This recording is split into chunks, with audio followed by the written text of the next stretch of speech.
Hey, in this video we're going to look at de Moivre's theorem. De Moivre's theorem is developed by a guy called Abraham de Moivre, and just an interesting story about him. Legend goes that he noticed he was waking up 15 minutes later every morning than he was the morning before, and based on this he calculated that the day he would die, and again legend has it he did die on the day he calculated he would, right? But what does de Moivre's theorem do? Well, it's an easy way of getting powers of complex numbers. So if we look at this, right, 1 plus square root of 3i squared, well, that would be easy. We'd be able to do that now because 1 plus root 3i squared is just 1 plus root 3i multiplied by 1 plus root 3i, and we know how to multiply complex numbers, so that would be no problem. Same with 1 plus 3i cubed, no problem again. We'd multiply that by that, and then we'd multiply our answer by another 1 3i cubed. However, something like this,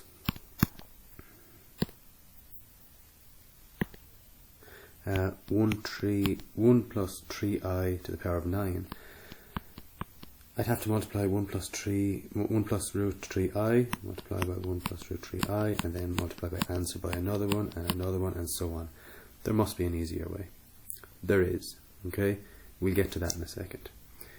Here's what his theorem says. We're going to look at a complex number in polar form first. So what it says is, if z is r cos theta plus I sin theta, we know that already, okay, that's in polar form. Then zn, actually it should be up here, then zn is r to the power of n multiplied by cos n theta plus I sin n theta. Alright, so we'll do that here. So here we have a complex number in polar form, 3 multiplied by cos pi over 10 plus I sin pi over 10. So that's z, and we will find out what z to the power of 5 is. Well, based on that, it'll be 3 to the power of 5 multiplied by cos 5 pi over 10 plus I sin 5 pi over 10.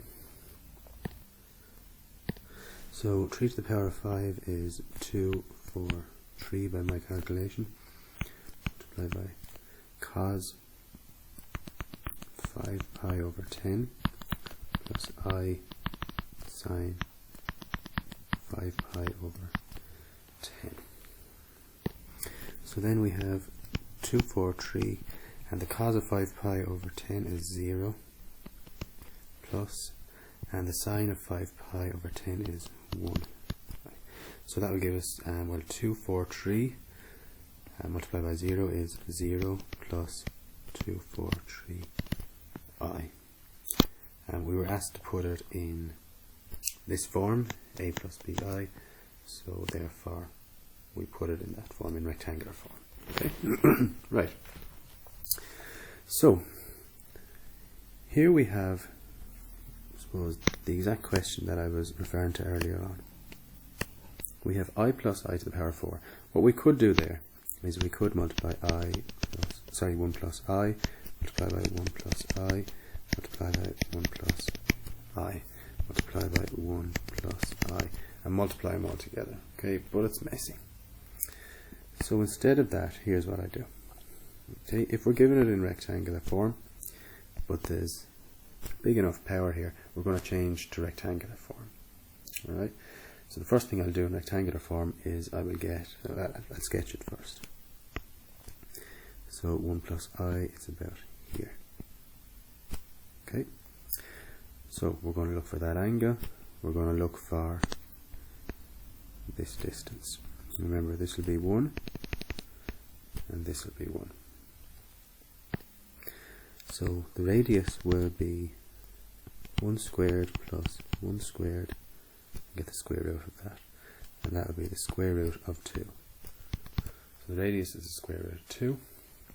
Theta then, remember tan is opposite over adjacent, so it'll be tan inverse, the opposite is 1, the adjacent is 1. And that equals 1/4 pi in radian form. Alright, so get this in rectangular form. We have r cos theta plus I sine theta. R is √2 multiplied by cos, and 1/4 pi, or if you want to write it another way, pi over 4 plus I sine pi over 4. Okay, so now we have it in rectangular form. Here it is. And all we do then is we look up to the power, which is 4. So I want to get this to the power of 4. So here's how I do it.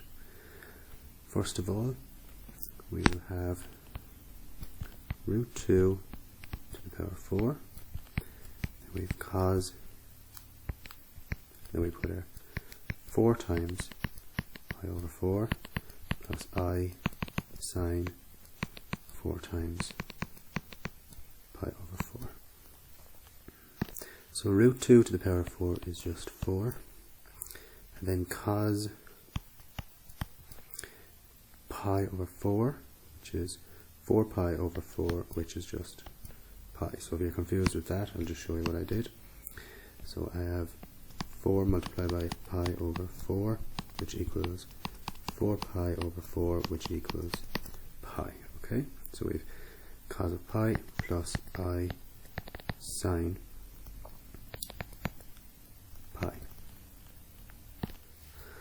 So cos of pi is -1 plus sine of pi, sine of pi is 0.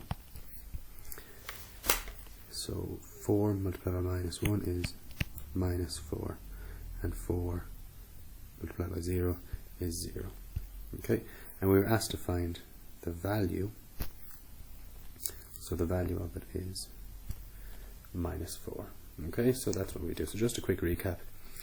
If we have a complex number, such as this, and it's to a high enough power, if it's in polar form,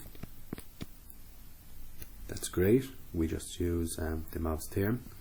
Remember, so up here, if it's to the power of 5, we'll put the radius to the power of 5, and we'll multiply both thetas by 5. Okay, and we'll work it out. If they give it to us in rectangular form, we'll change it into polar form, and we'll do the same then. Multiply the radius by the power.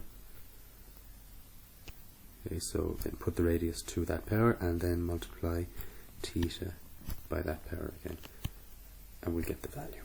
Okay, thank you.